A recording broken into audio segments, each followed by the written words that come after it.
Se comporte de manière si distrayante que la voix intérieure ne peut pas faire sentir sa présence.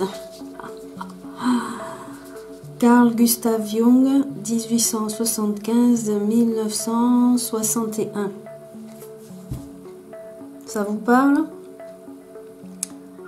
Ben moi ça me parle bien parce que ces 3 derniers jours, bonsoir tout le monde. Ces 3 derniers jours, eh bien, j'ai eu affaire à des petits signes de reviens-y sur un rêve ou sur une envie que j'ai qui me trotte dans la tête depuis plusieurs années quand même. Et donc, je vais vous dire de quoi il en retourne à travers, en fait, les synchronicités que j'ai vécu ces derniers jours. En plus, cette semaine, c'est mon anniversaire, mais c'est un anniversaire particulier. Ça n'est pas un anniversaire du calendrier grégorien, c'est un anniversaire galactique lié au synchronomètre Maya, qui est le calendrier Maya par excellence.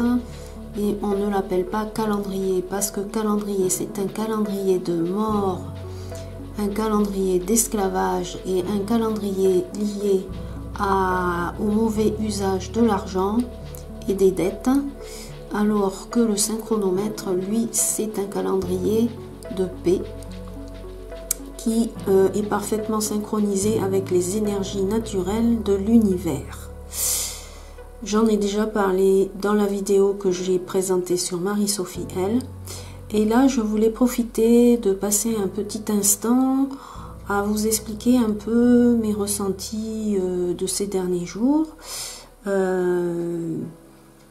qui sont des ressentis qui sont assez, on va dire, élastiques dans le temps. Bon, voilà. Et ça fait un peu redondance à des états, des impressions que j'ai sur ma vie. Et c'est un témoignage par rapport justement aux synchronicités et comment on les utilise, ces synchronicités, ou pas d'ailleurs. Donc c'est une petite capsule sur la réceptivité et qui me ramène à aussi finalement que cette chaîne, j'avais un objectif, mais finalement l'objectif, je n'en tiens plus compte parce qu'en fait c'est pas ce que j'ai à faire, tenir un objectif. Et en fait, ma nature veut que je ne tienne pas compte des objectifs et que je sois beaucoup plus libre dans mon expression et que je lâche prise sur le contrôle des choses et que je crois d'ailleurs que c'est ce qui est demandé à l'humanité en ce moment, c'est d'être beaucoup plus réceptif et non pas, comment on appelle ça, contrôlant. N'est-ce pas? Voilà. Donc, ce thème de la réceptivité, eh ben, en fait, je l'utilise un petit peu au cheminement de mes vidéos. J'ai plein d'idées dans la tête, mais bon, je suis assez lente à publier, donc je ne publie pas beaucoup. J'ai pas d'objectif d'avoir tant d'abonnés comme la plupart des youtubeurs ou youtubeuses.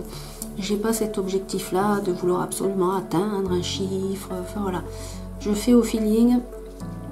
Alors, je donne ce que j'ai à donner avec un style qui m'est propre et si ça résonne avec d'autres parce que ben, ils se sentent inclus dans un processus qui est proche du mien, et ben, tant mieux, plus on est de fous, plus on s'amuse.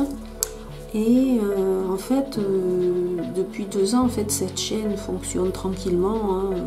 Je n'ai pas beaucoup d'abonnés, mais c'est pas ça Ça me préoccupe pas plus que ça en fait. Je suis plus préoccupée par le fait d'avoir des vues que des abonnés. Finalement, je suis pas une adepte de la fidélité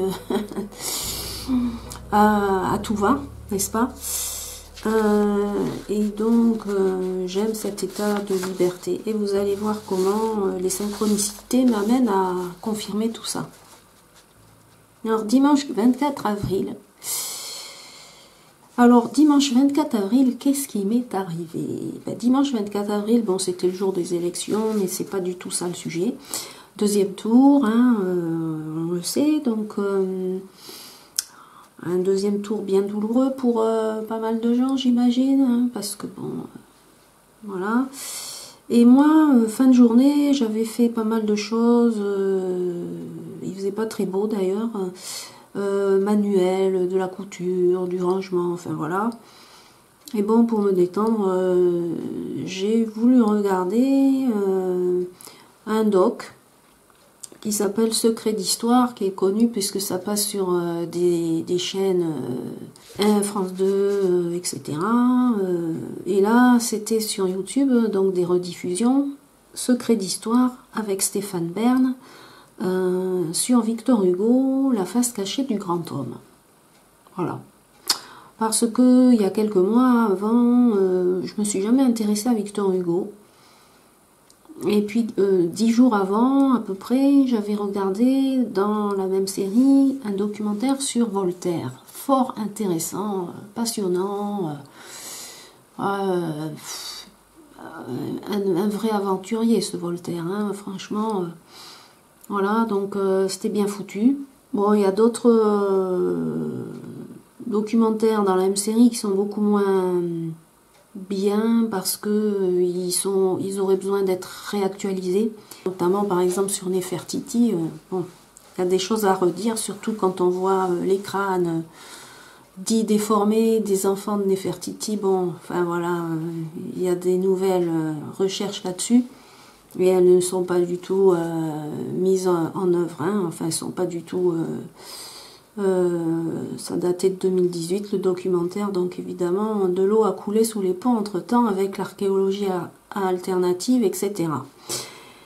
Donc je reviens à Victor Hugo. Je me suis jamais intéressée à Victor Hugo et je vois passer Victor Hugo dans la même série. Je me dis tiens, je vais voir Victor Hugo. Moi Victor Hugo quand j'étais petite ça me donnait plutôt des boutons qu'autre chose, donc Victor Hugo bof.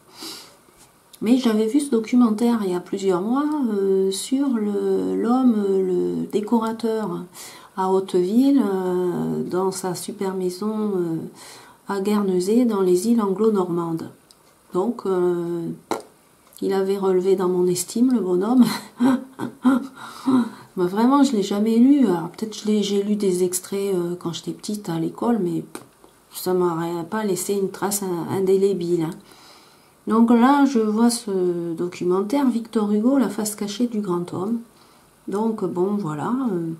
Donc j'y vais, joyeusement. Et donc je vois le personnage, la famille, l'engagement politique. Donc c'est quand même pas n'importe qui, hein, sénateur. Il a été très engagé et c'était un républicain convaincu. Et il s'est même opposé au règne de Napoléon III et ça a été pour lui un peu dangereux. Du coup, il s'est retrouvé en exil. Voilà.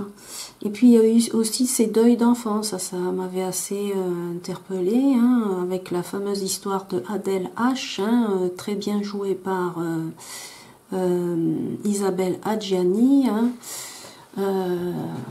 Super beau film, romantisme extravagant, hein, n'est-ce pas? On est en plein romantisme, hein, de toute façon, pour l'époque.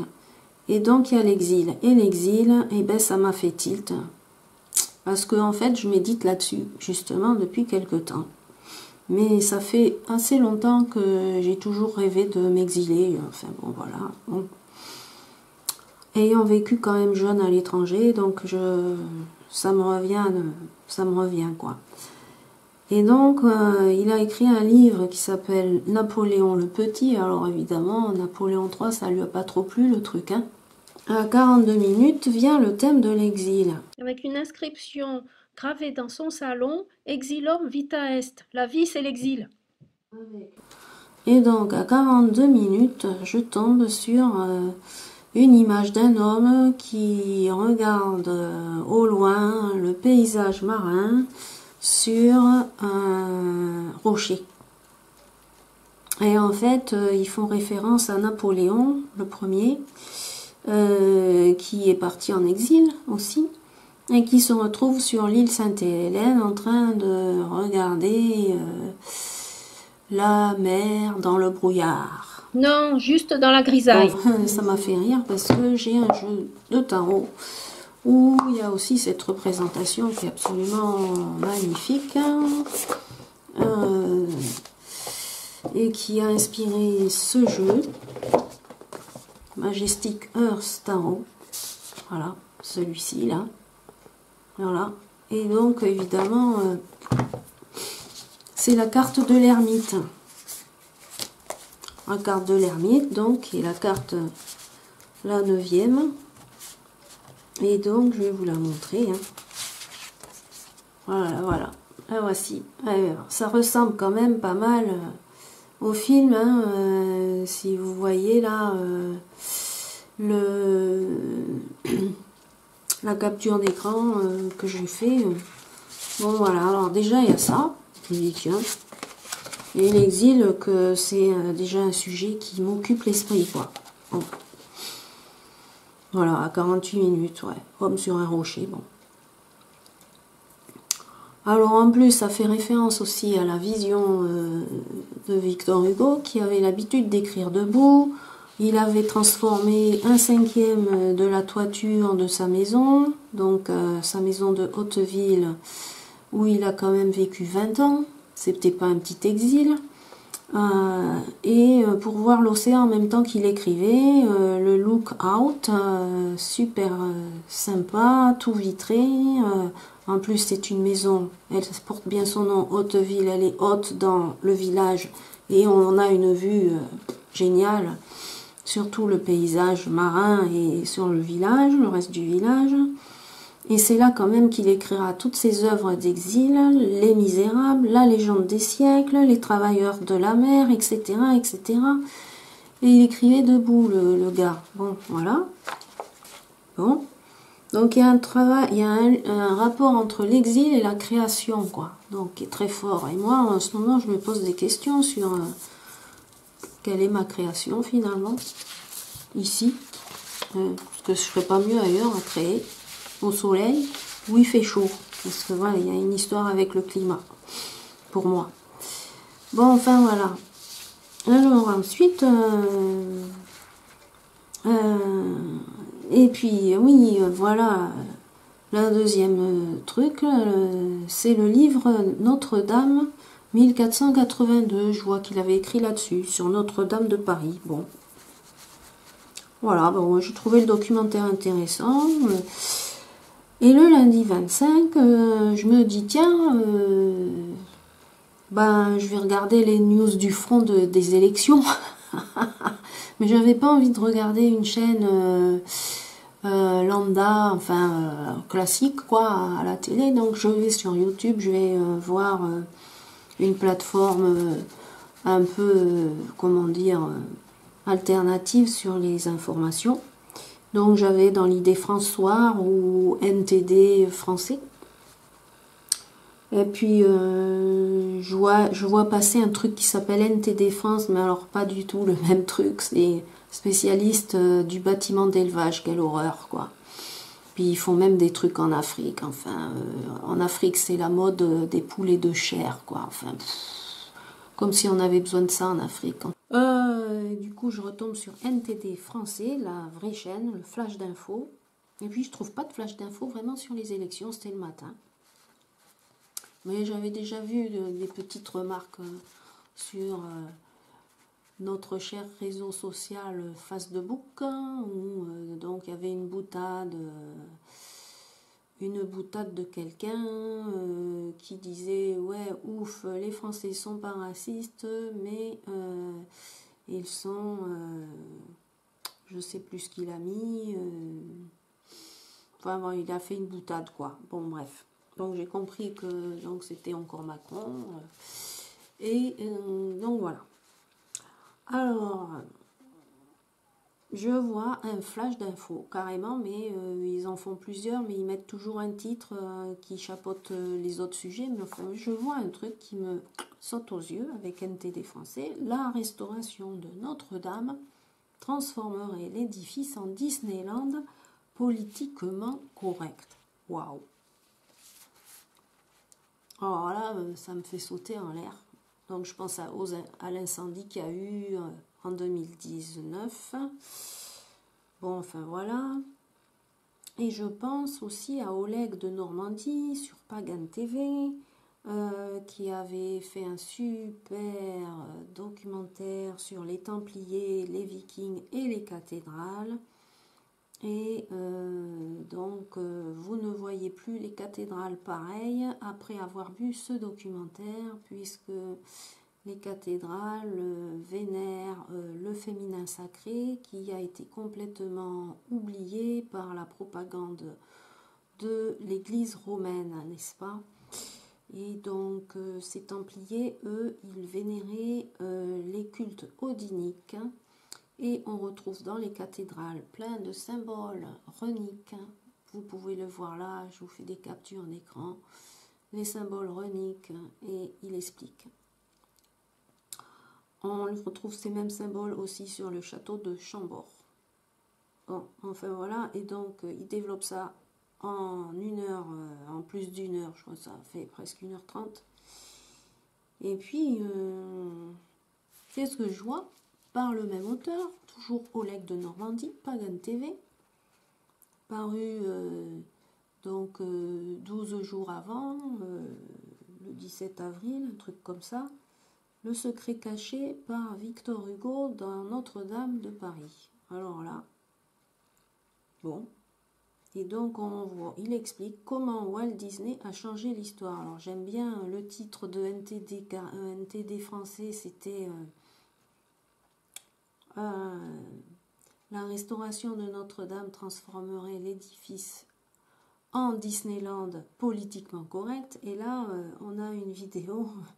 Comment Walt Disney a changé l'histoire, effectivement, de Notre-Dame de Victor Hugo. Donc, avec donc la belle Esmeralda. Et la belle intrigue qu'elle vit, voilà, enfin bon, comment ça se passe, hein, elle est condamnée en fait, accusée d'avoir tué son amant, alors que c'est pas du tout le cas. Bon, enfin voilà, donc c'est tout un truc sur la manipulation de l'information par rapport au féminin, l'amour du féminin qui n'est pas reconnu, etc. Bon, voilà. Et donc, je me dis, ben dis donc, Victor Hugo, il m'amène assez loin quand même.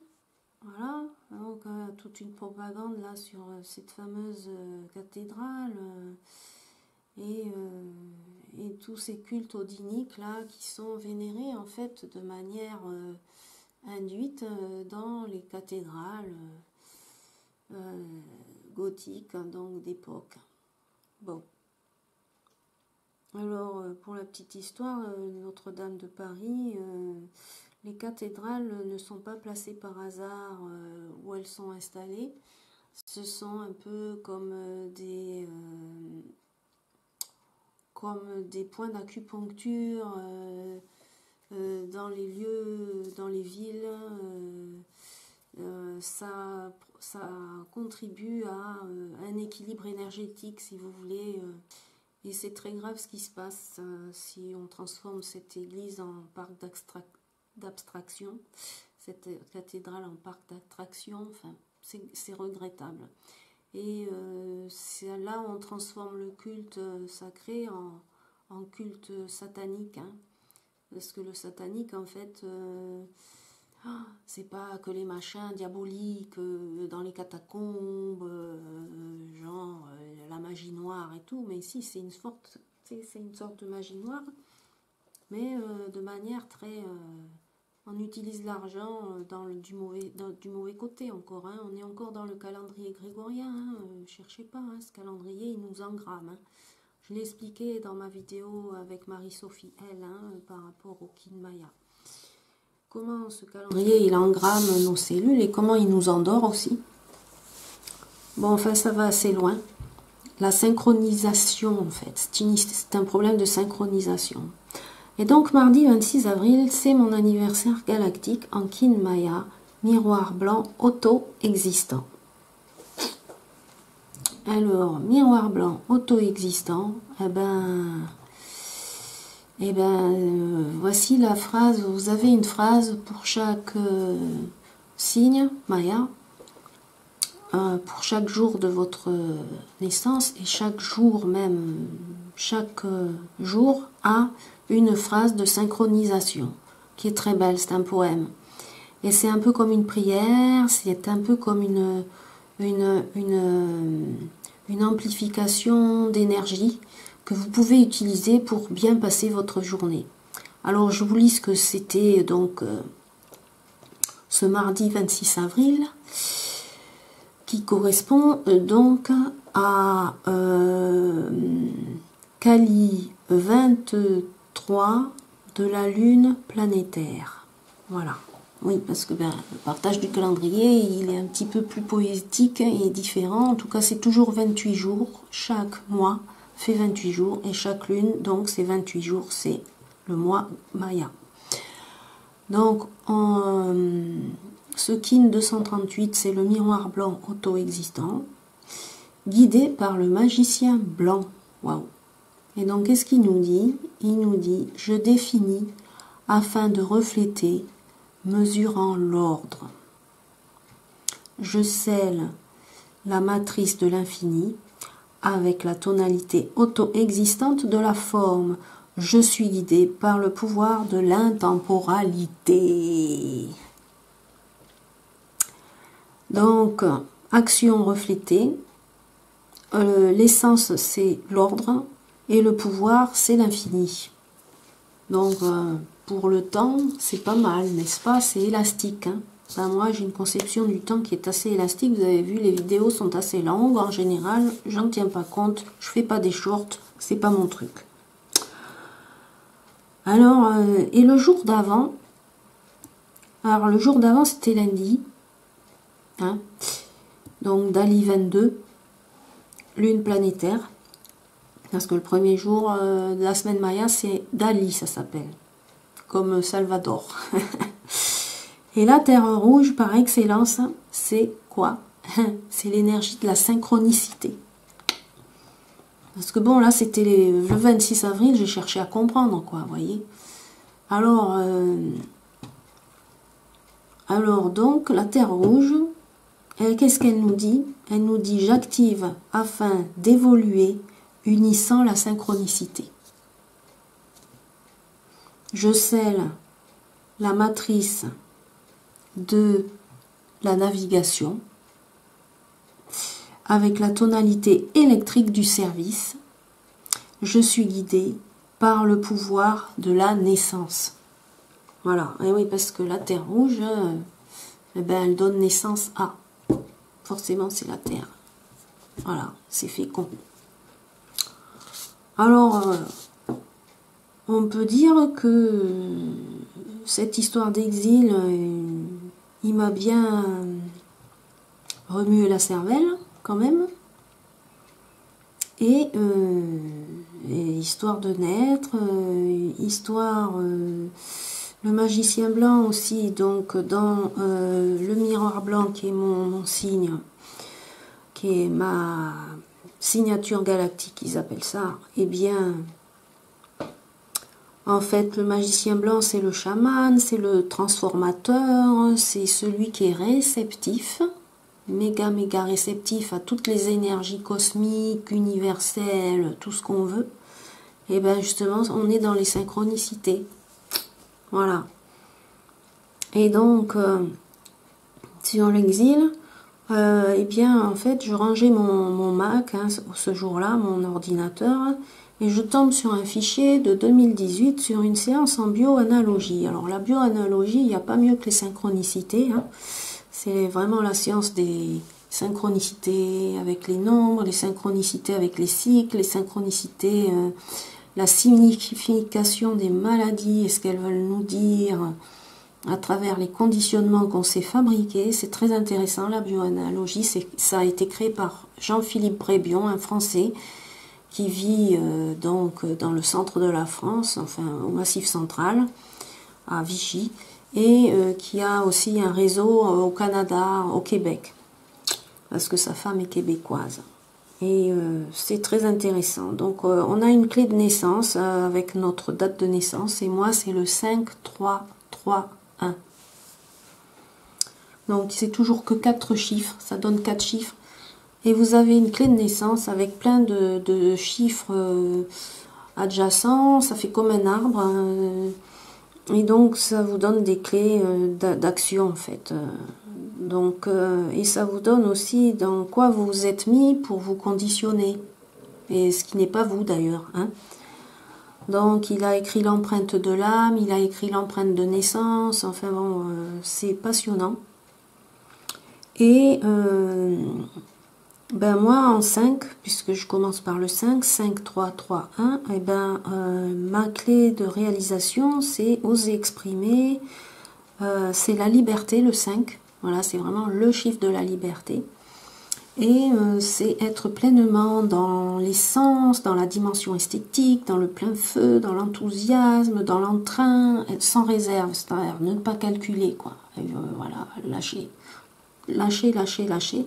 C'est pas évident, hein, c'est un sacré challenge. Hein. Mais du coup, ça donne un état d'hyper-réceptivité. Et ouais, si on est là-dedans. Donc, on a les synchronicités qui vont avec. Et donc, on est à la fois l'expérience et on est à la fois l'observateur de cette expérience. Et en fait, ben, cette chaîne, pour moi, elle est un peu comme ça, quoi. Je suis l'observatrice de ma propre expérience à travers ce que je mets là, sur cette plateforme. Bon. Voilà, donc on ne s'identifie pas au résultat, parce qu'au départ, j'avais prévu effectivement de faire cette chaîne par rapport à la céramique. En fin de compte, j'ai complètement dévié.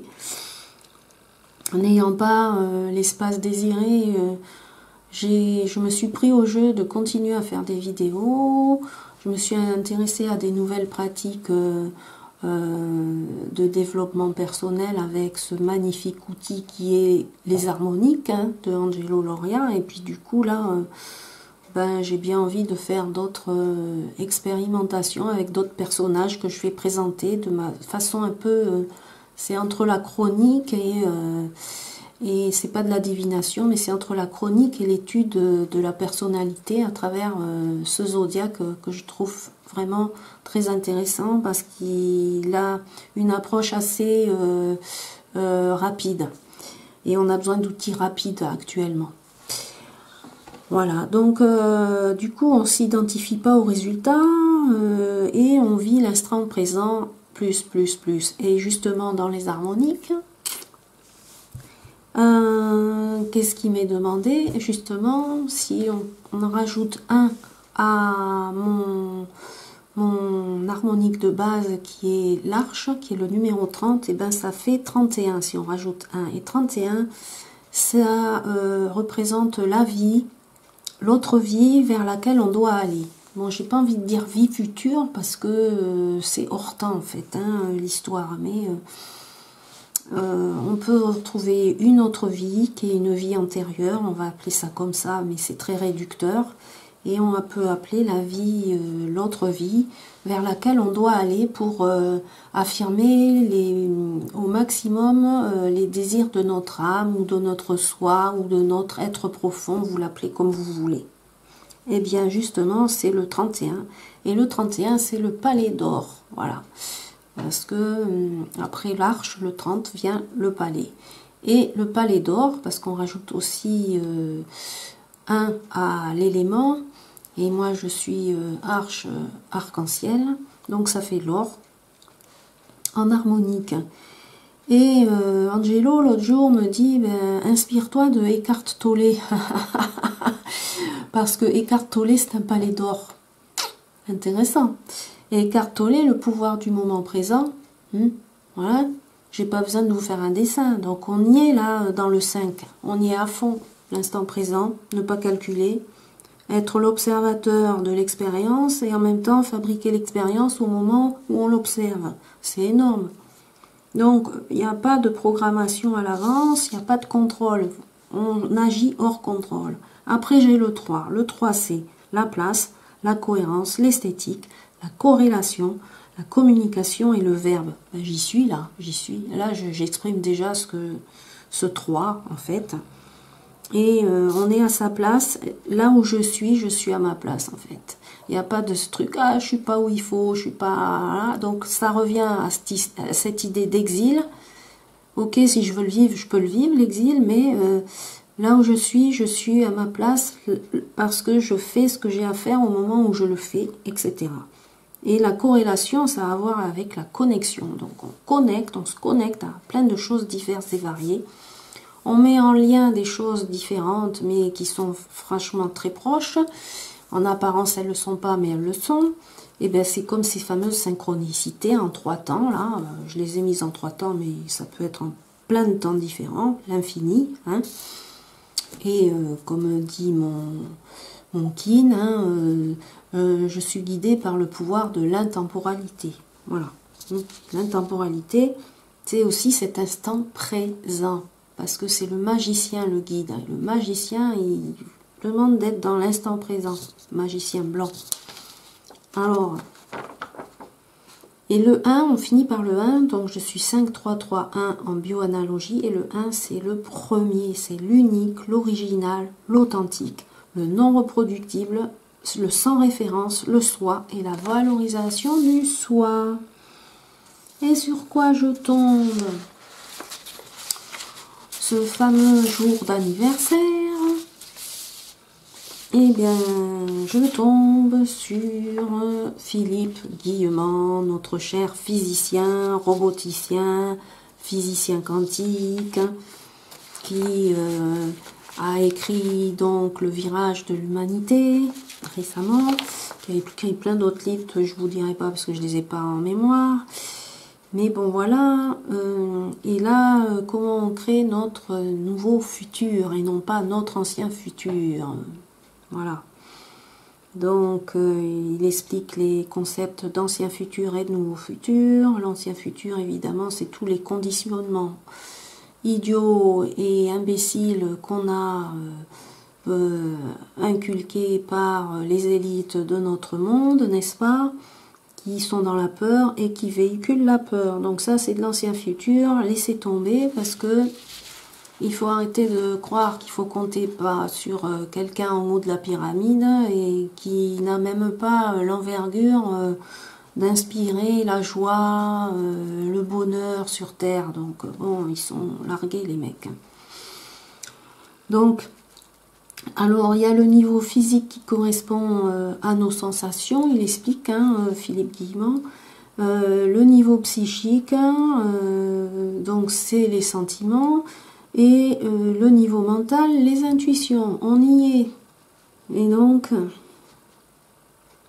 une intuition, c'est une émotion aussi, nous dit Philippe Guillemant. Et c'est une vibration qui donne une information à décoder par le mental. Vous avez vu ce que dit Carl Gustav Jung.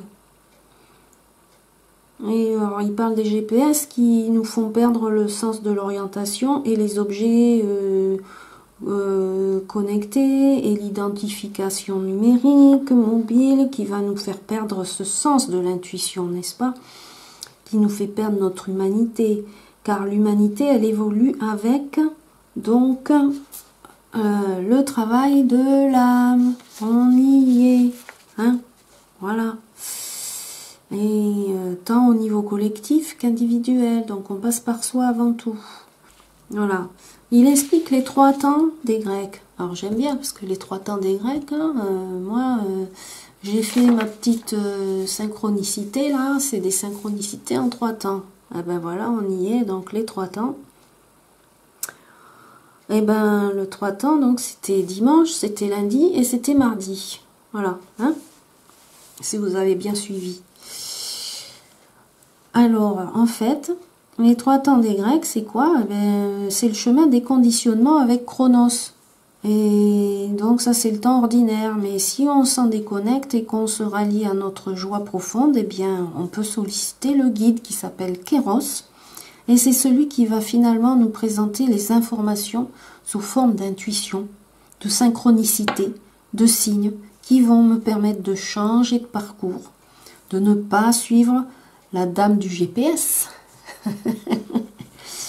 Et c'est ainsi que je vais être sur mon chemin d'un nouveau futur, un meilleur futur, un nouveau cycle souhaité par mon soi, avec un grand S, un grand O et un grand I. Et c'est le soi qui est connecté à mon être profond, spirituel, à mon meilleur futur.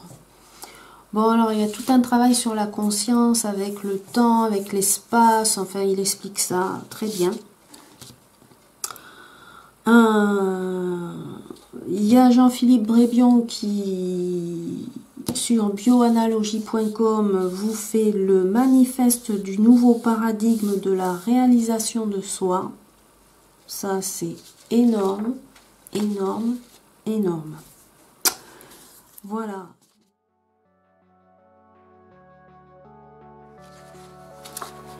Eh bien, donc, un autre personnage, quelques jours après, qui confirme tout à fait tout ce que je viens de dire, hein. Ce truc d'être vraiment soi, avec un grand S, un grand O et un grand I, c'est Mathieu Roger. Mathieu Roger, c'est un garçon de 20 ans. Hein, 20 ans. Et il a fait irruption sur YouTube en août 2021. Sa chaîne, elle a un succès fulgurant. C'est un walk-in, c'est un starseed, c'est-à-dire, pour parler français, c'est quelqu'un qui a vécu une transmutation d'âme. Qu'est-ce que c'est une transmutation d'âme? Ça se vit suite à un accident ou une grosse violence physique. Donc c'est ce qui lui est arrivé, et suite à ça, il a complètement changé de personnalité. Et il reçoit des informations venues d'autres dimensions, on va dire, pour faire vite. Et donc, il a été interviewé par,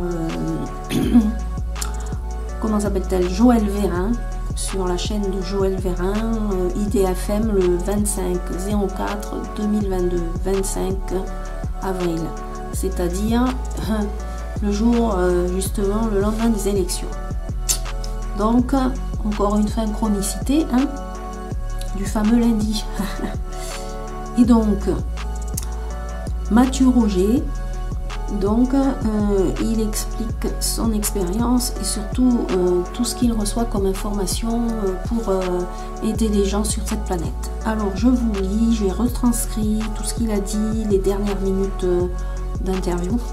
Elle lui demande, Joël, bon ben, qu'est-ce que vous avez à nous dire pour le mot de la fin? Alors je vous le dis, à 51 minutes 08. Chacun d'entre nous est aussi important que l'autre. Un peu plus loin. Dépasser ces sentiments d'illégitimité, ces sentiments de devoir apprendre ci ou ça avant de pouvoir vous lancer dans ce que vous avez envie de faire. Vous êtes venu ici, chacun d'entre vous, pour une raison. Et si vous êtes venu pour faire cette chose-là, c'est parce que vous la portez déjà en vous. Vous n'avez pas besoin d'apprendre des choses, vous n'avez pas besoin d'apprendre des formations. Vous pouvez porter en vous ce que vous êtes venu faire ici. Et si vous avez l'impression d'avoir oublié, essayez de vous souvenir de ce que vous aviez envie de faire quand vous étiez enfant. C'est ça que vous êtes venu faire. Et on a besoin de vous, de chacun de vous. Et c'est pas une raison d'ego, vous êtes là pour ça. Chaque humain doit faire ce travail. Lancez-vous, osez, suivez vos envies, suivez vos intuitions et observez ensuite toutes les pensées qui vous font croire que vous n'êtes pas capable de le faire. Parce que tout ça, c'est le reflet de toutes les croyances que vous avez acceptées comme étant les vôtres. et qui vous font croire que vous n'êtes pas capable de faire ce que vous avez envie de faire. Ce que vous êtes vraiment, vous en êtes capable. Et on en est toujours capable. Et vous en serez toujours capable.